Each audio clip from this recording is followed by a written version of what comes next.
Tara, kain tayo guys. Merienda. Nagpaan kami ng chili, hindi dinagdagan si Chowking. Baldoy sili. Ayun. Lara mo, Chowking. Pating na si CS pa yun. Wala pong wala.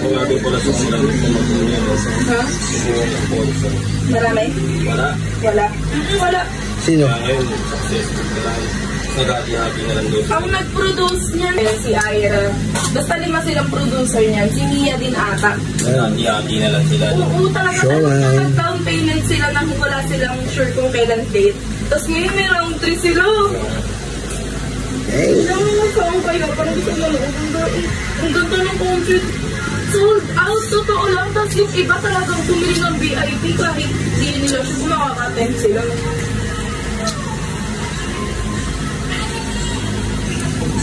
Ayun, walang producer na gusto mag-produce.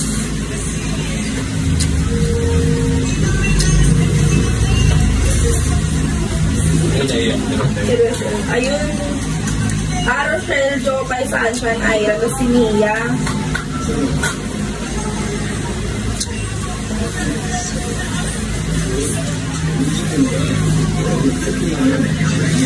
Tulong pa nga.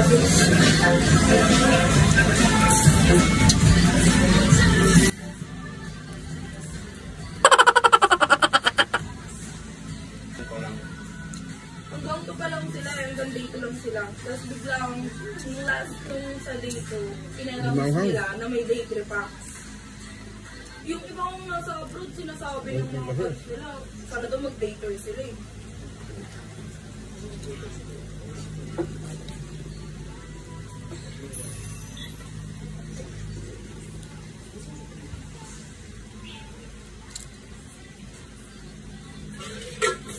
Wala masyadong kumbugal kasi kilala na sila na. Iba kaya nga sumugal, hindi akala daw kasi nila. Pulsang pala eh.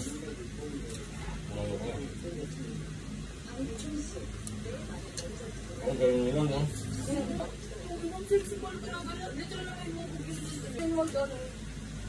Ayan ang naman din natin. Ayun, hindi niya sumugal eh.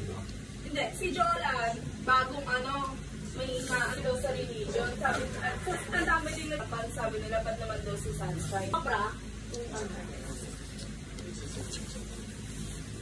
diba? Ayun natin sinasabi nila na parang hindi nga daw kasi tanggap ni Bye.